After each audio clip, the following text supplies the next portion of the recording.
Bebe Rexha. Hi. I'm so glad you're here. I'm so glad to be here.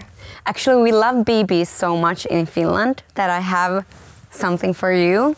We have like this cupcake that's called Bebe. Do you really? Yeah. Oh, Bebe's for Bebe. Yeah. Yeah? Wow. They're very good. Before you did music like for yourself, you did music for Eminem and Rihanna, for example, Monster. Was the music industry the way you thought it would be? The music industry was definitely not what I thought it would be. I thought it was more of like singing and then you get a record deal, and then after you get your record deal, you become famous and rich, and it's quite the opposite. I think getting a record deal is a little piece of it, at least for the very beginning. When you get a record deal, it's more of a collaboration.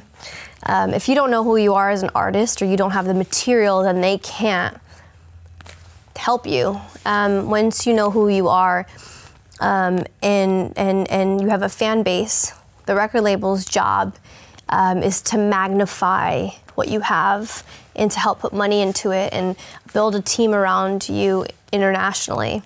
Yeah, a bit different. You're all about like empowering women and about body positivity and all that stuff that I really love. It's really great.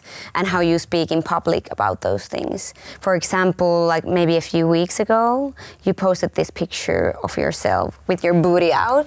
Yeah. And then like, don't send me the sample sizes. I'm not gonna fit them. I don't wanna fit them. And just like, I'm me and this is who I want to be. Have you felt any pressure from the industry or the label or whatever to like be thinner or change the way you are?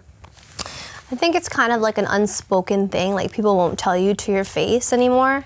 There's still in society, like from what I take from people, which is really sad and I'm really against it, is that in the end of the day, and this is not something I believe in, and this is something that I think is so messed up and ruins it for all girls, we are taught that being thicker or fatter is ugly.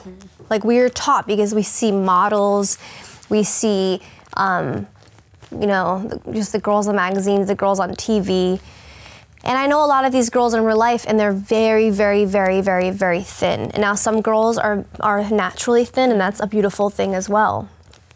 But I think that when you start selling it to like make girls not eat certain things or just not be healthy, I think the main thing for me is health. As long as you're healthy. If you're thin and you're healthy, that's great.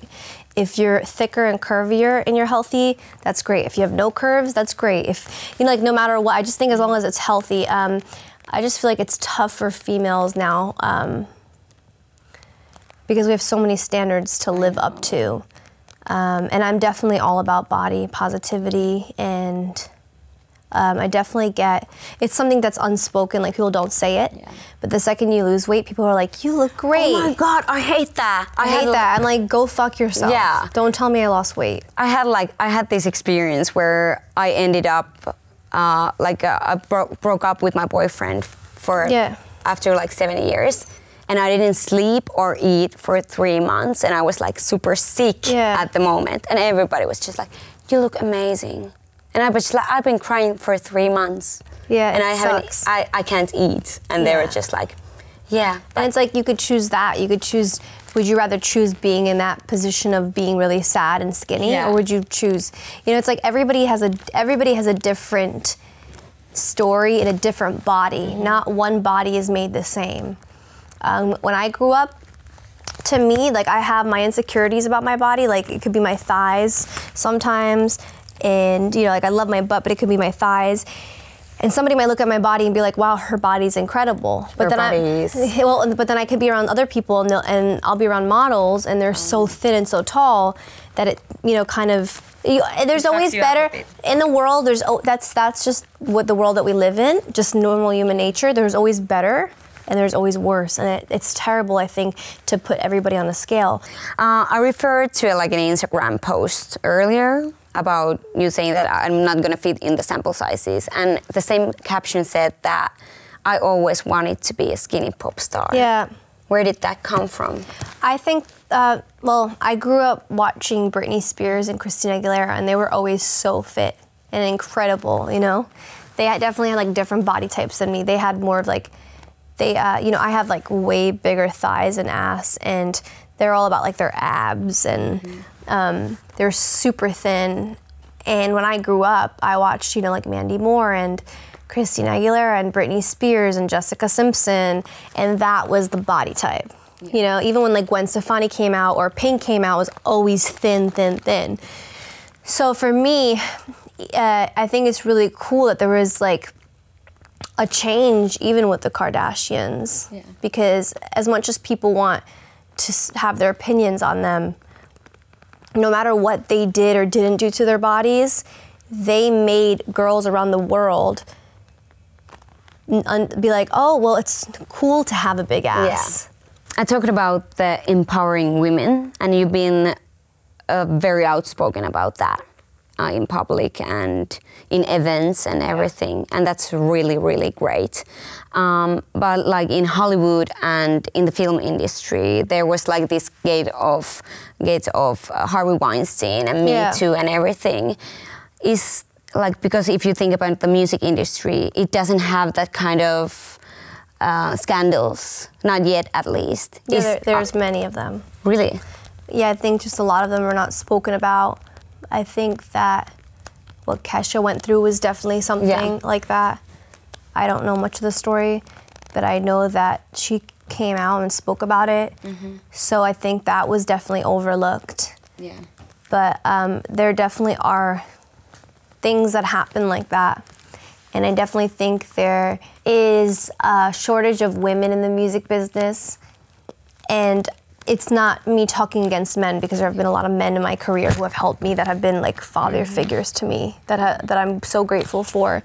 But there's been a lot of instances, not even on my terms, that other people that I know and other females, where you know, a man can easily call a girl a bitch or a diva because she knows what she wants. You know what I mean? If you walk into a room, especially when I first started out as a new artist, and I went to the room and I said, I love Gwen Stefani. I love Lauryn Hill. I love Britney Spears. I want to make this kind of music, and I kind of want to make it mix with this. I want this type of guitars, and I want this type of drums. Oh, she's a bitch. She's a diva. No, motherfucker, I just know what I want. And there's many times where I see female artists who, imagine you being a female, and we're so grateful to be doing what we do. But I imagine somebody like, for example, somebody who started really young, like an Ariana Grande, starting out so young and working so hard and doing so many incredible things, and to have hit records and to travel the world and to be doing what she wants and to have a creative and to go from one world to another world, from TV to that. And then, you know, she says what she wants and somebody calls her a diva. Yeah. No, she's a bad bitch. Totally. Bebe Rexha, I'm so happy that you're here with me in my pillow heaven. Oh, I'm excited to be here. Thank you for having me.